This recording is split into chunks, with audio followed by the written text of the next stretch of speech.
paz do Senhor Jesus, irmãos. Amém. A gente vai fazer uma jornada. Já que estamos contando sobre histórias, vamos contar uma história bonita hoje também. Abra sua Bíblia em Lucas, capítulo 2, verso 25 até o verso 32.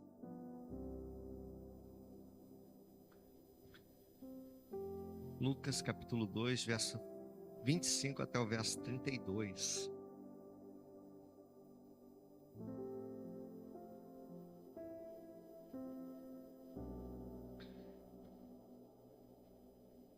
Feche teus olhos, por favor. Maravilhoso Deus eterno, diante da tua maravilhosa presença, nós estamos aqui, Deus, para te louvar, te engrandecer e te exaltar, Deus. Pedimos nesse momento que o Senhor venha falar aos nossos corações, venha manifestar o seu amor na nossa vida, Deus, e que a gente possa entender a mensagem do Senhor na nossa vida, no nosso coração, que a gente também possa transmitir essa mensagem de esperança para toda a humanidade, em nome de Jesus, amém. Lucas 2, 25, 32 diz assim: havia em Jerusalém um homem chamado Simeão, homem este justo e piedoso, que esperava a consolação de Israel, e o Espírito Santo estava sobre ele. Revelara-lhe o Espírito Santo que não passaria pela morte antes de ver o Cristo do Senhor. Movido pelo Espírito, foi ao templo, e quando os pais trouxeram o menino Jesus para fazerem com ele o que a lei ordenava, Simeão o tomou nos braços e louvou a Deus, dizendo: agora, Senhor, podes despedir em paz o teu servo, segundo a tua palavra, porque os meus olhos já viram a tua salvação, a qual preparaste diante de todos os povos, luz para a revelação aos gentios e para a glória do teu povo de Israel. Primeiramente, eu queria agradecer a todo mundo que mandou mensagem para mim no privado também, me dando parabéns. Que Deus abençoe a sua vida também. Obrigado por se lembrar. Vamos lá. Vamos contar uma história como se fosse um filme, né, irmãos? Para a gente entrar, viajar um pouquinho nessa história aí.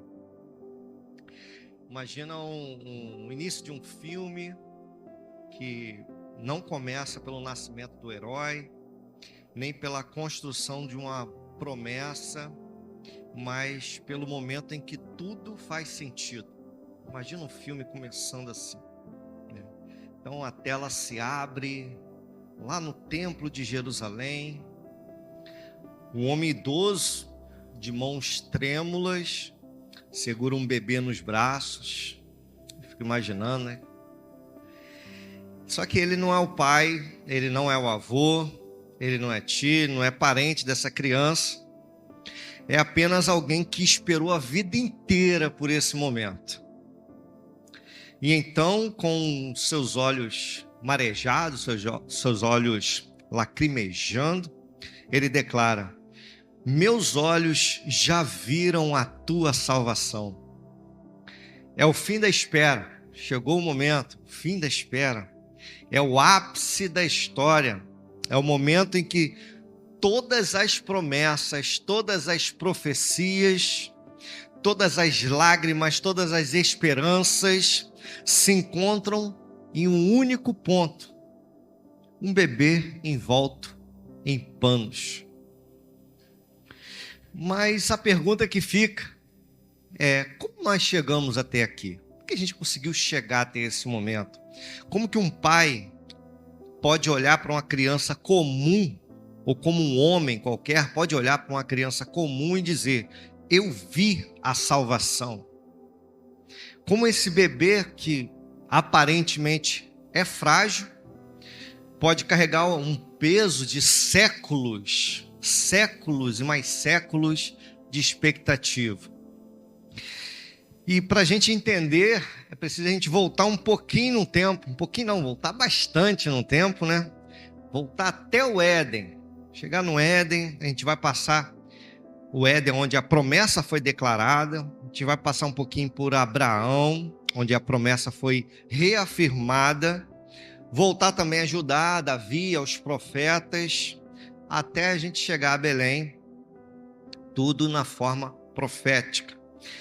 Porque antes que Simeão dissesse, eu vi a salvação, Deus já vinha dizendo por muitas gerações que a salvação está vindo. É uma promessa não de alguns anos, é de séculos. Então hoje nós vamos caminhar um pouquinho de trás para frente, né? Vamos partir do tempo onde a promessa se cumpre, onde a gente viu a história de Simeão, mas a gente vai voltar um pouquinho até chegar ao Éden.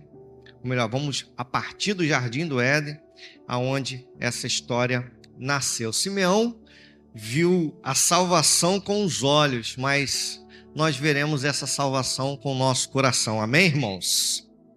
Então a promessa no Éden é uma luz acesa no meio da escuridão. Gênesis capítulo 3, não precisa acompanhar, não sei se dá para ler ali, tá pequenininha a letra, né?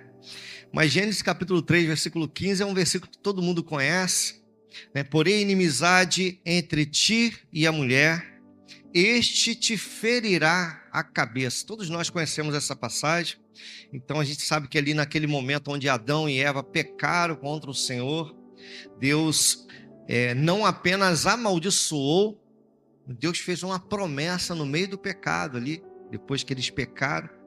E a primeira promessa foi uma promessa messiânica no meio daquela queda, no meio do pecado deles, quando eles acabaram de pecar, que eles se arrependeram perante o Senhor. Aí Deus faz essa promessa, que porém inimizade entre ti e a mulher, falando isso para a serpente, este te ferirá a cabeça, ou seja, o descendente da mulher ferirá a cabeça da serpente. Então essa esperança, ela nasce antes do tempo da expulsão do Éden. Antes deles serem expulsos do Éden, Deus faz uma promessa para eles, na qual diz, um descendente virá e ele esmagará o mal, ele esmagará a serpente. E é algo que a gente fica, talvez, não sei se você já refletiu sobre isso, né? Depois disso acontecer, a gente inicia-se uma expectativa de saber quem é esse descendente, afinal de contas. Quem é essa pessoa que vai nascer? E eu imagino Eva pensando assim, teve o filho dela chamado Abel, será que é esse? Aí a gente conhece a história que Caim matou Abel, então ela perdeu aquela esperança, não pode ser Abel. Teve Caim matou Abel, também não pode ser Caim, esse descendente. Aí teve um outro descendente que a Bíblia registra que se chama Sete. Ele também não era esse prometido, mas a descendência vinha dele. E ele gerou várias pessoas até chegar a Noé. Noé, a gente conhece a história que teve o dilúvio. Noé teve o filho dele que se chamava Sem, que foi gerando filhos até chegar a Abraão. Então, como aconteceu isso que eu estou falando aqui, não foi assim, coisa de 5, 10, 15 anos. Foram séculos e mais séculos de anos acontecendo essa genealogia, essas gerações. Então a ideia de Salvador, ela acabou se perdendo um pouco, se modificando durante os séculos, até que Abraão chega para reavivar essa promessa, que é a promessa a Abraão, que é a bênção que alcançaria o mundo. Gênesis capítulo 12, versículo 2 e 3 diz assim: em ti serão benditas todas as famílias da terra. Então, isso aproximadamente 1921 anos antes de Cristo, não vou ser preciso, mas 2000 anos aproximadamente antes de Cristo, aconteceu essa profecia e Deus afunila cada vez mais a promessa. Então, se a promessa vai vir do ser humano, então agora não vai vir mais de qualquer ser humano, ela vai vir da descendência de Abraão. E a gente conhece a história de Abraão, que teve Isaac. Então, o Messias certamente já tinha uma linhagem que ele viria, que era a linhagem de Abraão.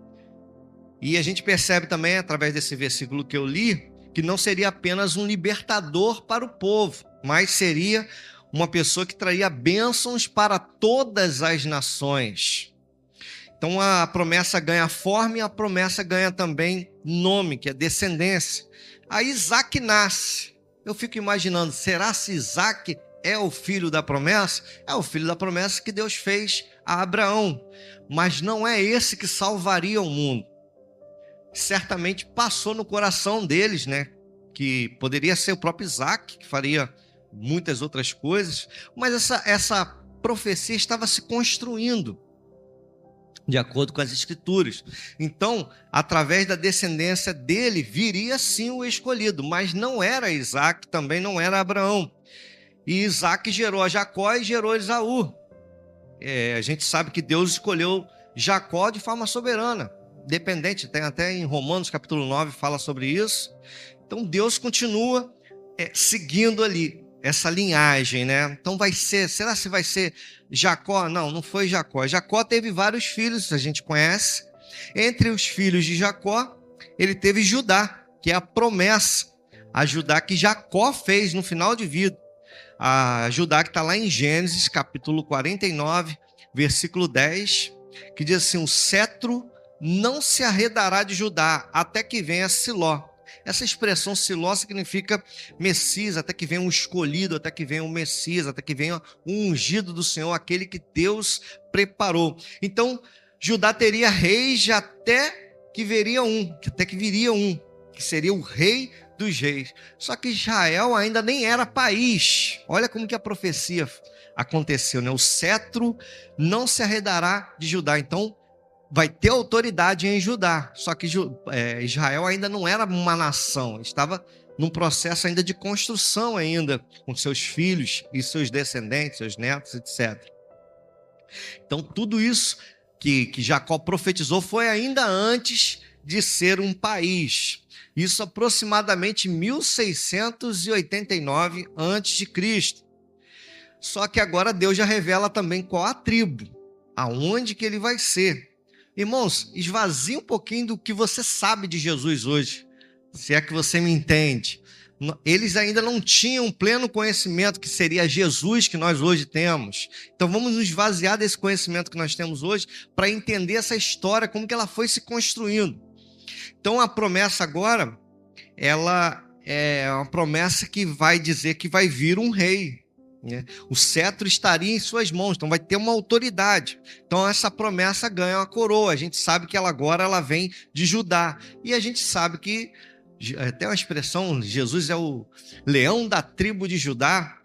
Por quê? Porque ele era descendente de Judá. E a gente sabe que antes de Jesus nasceu Davi, que era também descendente de Judá. Então, a promessa chega até Davi, aonde tem um trono eterno. 2 Samuel 7, do 12 até o 13, diz assim: estabelecerei o seu reino, o seu trono será estabelecido para sempre. Davi, irmãos, a gente conhece a história de Davi. Davi pecou. Nesse momento aqui, Davi estava viu Deus habitando em tendas. E ele falou: olha, eu habito num palácio bonito. Eu gostaria que meu Deus também habitasse num lugar melhor, porque eu estou vendo ele habitando em tendas. E aí foi onde Deus manifestou esse amor por Davi, falando: olha, vou estabelecer o teu reino.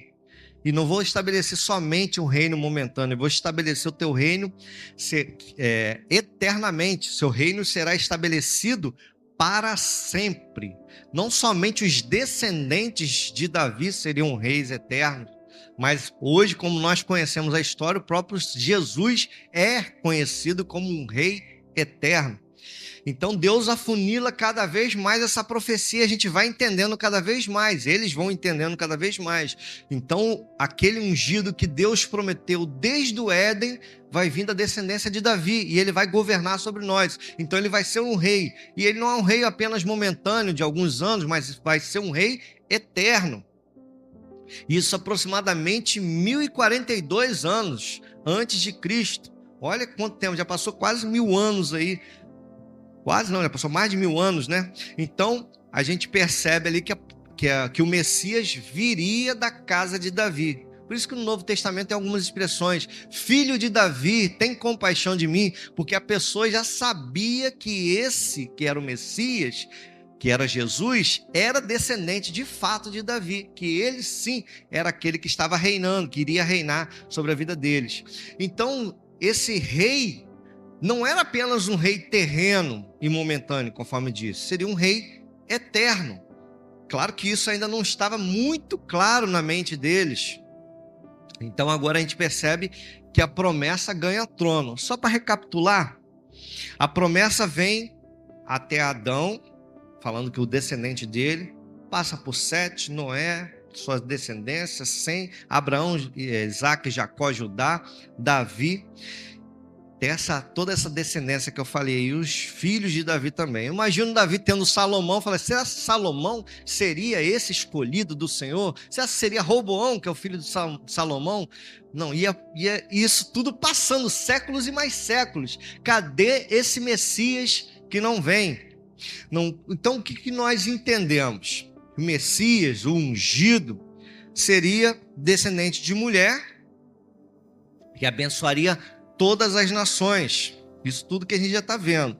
Então que ele também seria um rei, e não seria um rei apenas um rei momentâneo, mas seria um rei eterno. Isso tudo que a gente já viu. Aí a promessa pelos profetas, o Deus que viria em carne.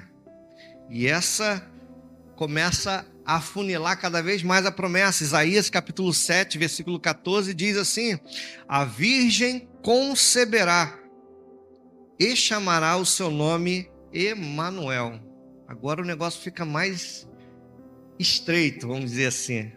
Então agora a promessa se torna impossível. Uma virgem vai conceber? Isso é claro que aos olhos humanos se torna impossível. Isso por volta de 742 anos antes de Cristo. Então uma virgem vai dar à luz? Será que Isaías está meio certo da cabeça? Será se Deus está falando isso de fato? Será se vai acontecer isso? E aí ele ainda diz o nome. Seu nome será chamado Emanuel, que significa Deus conosco. Então, uma virgem vai dar a luz a Deus?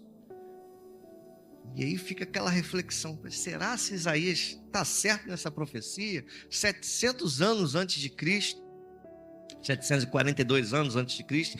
Então, a promessa agora ela se torna um sinal miraculoso. Tem que ser um milagre. A promessa também ganha proximidade. Por quê? Porque é Deus conosco. Não é um Deus distante, mas é um Deus que a gente sabe que deixou a sua glória e veio até nós. E ele se manifestou, é a imagem do Deus invisível, conforme Paulo fala em Colossenses. E é claro que não somente o Deus que viria em carne, ele dá mais alguns detalhes. Isaías capítulo 9, versículo 6. Ele começa a revelar a identidade cada vez mais desse Messias, que é o Deus homem. Ele vai confirmando isso lá no capítulo 9, versículo 6. Porque um menino nos nasceu, até cantou um louvor sobre isso, né? Porque um menino nos nasceu, um filho se nos deu, o governo está nos seus ombros, e o seu nome será maravilhoso, seu nome será conselheiro, Deus forte, Pai da eternidade e príncipe da paz. Então não é apenas um menino. Ele confirmou na segunda profecia que eu estou anotando aqui. Claro que tem muito mais do que isso, tá, irmãos? Então não é apenas um menino. Isso 740 anos depois, aproximadamente 2 anos depois da outra profecia. Então ele não é apenas um menino, ele é Deus forte. Ele não é apenas um menino, ele é o Pai da eternidade. Ele não é apenas um menino, ele é o príncipe da paz. Então a promessa ganha rosto, ganha características mais específicas ainda. Então nós não estamos esperando apenas um descendente de Eva, mais um descendente de Eva. Nós não estamos esperando apenas mais um descendente de Abraão. Nós não estamos esperando apenas um descendente de Davi. Nós estamos esperando agora aquele que seria o Deus forte, o Pai da eternidade, o príncipe da paz. E ele não vai vir de qualquer mulher, ele vai vir de uma virgem. Olha como que Deus trabalha para que aconteça o seu propósito. E é claro que não fica só nisso. Ele fala também sobre o lugar do nascimento, a humildade da glória. Miqueias capítulo 5, versículo 2. De ti, Belém, de ti sairá o que há de governar Israel. Por isso que quando falava que Jesus era o Nazareno ficava lá no norte, fica no norte, né? Nazaré, Galileia. Então ele fala, não pode vir alguma coisa boa de lá? Não pode, não é possível, porque o Messias viria de Belém, então não pode ser, porque ele nasceu em Belém, mas ele foi morar no norte, né? Então ficava difícil para eles entenderem. E parecia que Deus queria revelar-se a poucas pessoas essas coisas. Mas enfim, de ti, Belém, de ti sairá o que há de governar em Israel. Então Belém era pequena, era insignificante, mas Deus escolhe o improvável para revelar o impossível. Então a promessa ganha endereço. Agora a gente sabe que vai vir de uma virgem, a gente sabe que vai ser o Deus forte no meio de nós, Deus conosco, Emanuel. Então vai nascer Deus de uma virgem, e vai nascer aonde? Vai nascer em Belém. A gente já sabe até onde que vai nascer. Então, para recapitular, seria um descendente de mulher que abençoaria todas as nações, seria um rei, e não somente um rei momentâneo, mas um rei eterno. Seria um filho de uma virgem, que é impossível aos nossos olhos, aos olhos humanos, e não seria apenas um menino, seria Deus conosco, Deus habitando entre nós. E o cumprimento? O silêncio se rompe. 400 anos de silêncio profético entre o Antigo e o Novo Testamento. A gente chama de silêncio intertestamentário, que é o silêncio onde o Antigo Testamento se encerra, fecha o cânon, e a gente aguarda 400 anos sem profecia. Claro que tinha pessoas falando em nome de Deus, mas as profecias que foram registradas, não havia mais profecias. Cadê o Messias? Hoje passou mais de 2000 anos do nascimento de Jesus, e algumas pessoas perguntam assim também: onde está Jesus? Onde está o Messias? Onde está aquele ungido que não vem buscar a sua igreja? E isso, depois desses 400 anos, eu tenho certeza que muita gente fazia essa pergunta. Nós estamos sofrendo aqui por causa da Babilônia, por causa dos reinos, Israel, né? Falando de Israel em si, nós estamos sofrendo por causa dos reinos que nos oprimem. E onde está o Messias? Onde está aquele que seria rei sobre nós? Onde está aquele que nos salvaria? Cadê o Messias? Onde está este Messias, o prometido do Senhor? Será que isso tudo é uma verdade? Será que isso tudo realmente vai acontecer? Então, isso certamente passava na cabeça deles, e depois de muitos séculos de espera, depois de gerações repetindo essa profecia, porque não era uma ou outra pessoa, eram gerações falando, de pai para filho, de pai para filho, filho para filho, de filho, e assim por diante. Olha, vai vir um que vai salvar a gente, vai vir um que vai instruir a gente na lei do Senhor. Depois de tanto tempo, Lucas capítulo 2, versículos 6 e 7, diz assim: e aconteceu que ela deu à luz o seu filho primogênito. Jesus nasceu. Depois de séculos da humanidade esperando por esse dia, o seu filho primogênito nasceu. E nasceu exatamente de uma virgem, o que era impossível aos olhos humanos. Foi exatamente isso que aconteceu.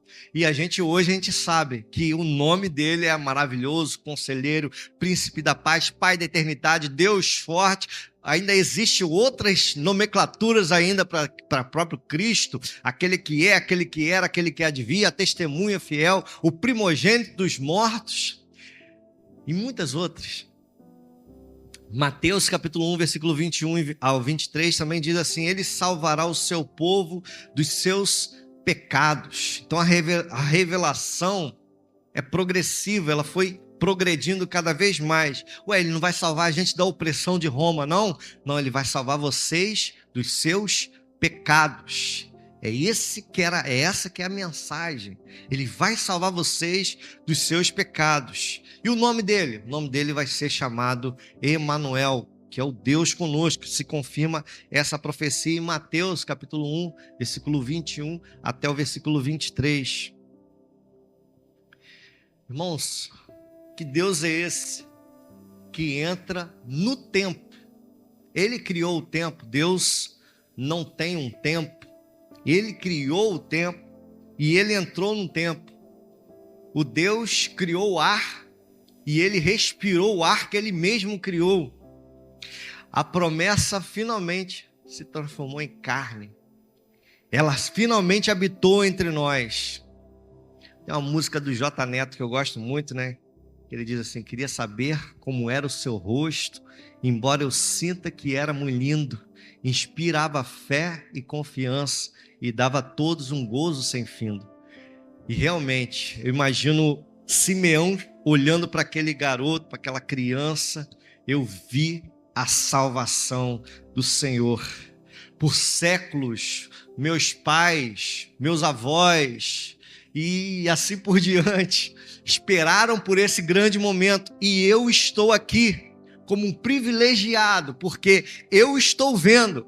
Para muitas pessoas era apenas mais um bebê ali, deitado ali, chorando, por que não? Mas para ele não, para ele era a salvação do Senhor que estava viva ali. É a promessa que Deus fez durante muitos séculos. Então a conclusão é: ele nasceu. E agora? Depois de séculos de profecias, ele finalmente nasceu. E agora? Agora a promessa tem nome: Jesus Cristo. Agora a salvação também tem rosto. Agora o acesso à eternidade tem uma porta. Jesus é o caminho, a verdade e a vida. E nós temos acesso à eternidade. O seu governo não vai ser esse governo momentâneo, vai ser um governo eterno. Não vai ser simplesmente para resolver problemas políticos, mas vai ser um governo eterno, onde a gente vai ter paz por toda a nossa vida. Não vai ter choro mais, não vai haver mais tristeza, não vai haver mais dor. Mas a pergunta para eles naquela época não era mais a pergunta assim: quando virá o Messias? Para eles não era mais isso. A pergunta é: e agora? O que faremos com ele? E agora? O que nós faremos com ele agora que ele veio? Ele chegou aqui. O que nós vamos fazer com esse garoto, com esse Messias comprometido? Que assim como Simeão, nós hoje, no nosso contexto, na nossa realidade, que a gente possa dizer: os meus olhos do coração, que a gente se refere, né? Já viram a tua salvação.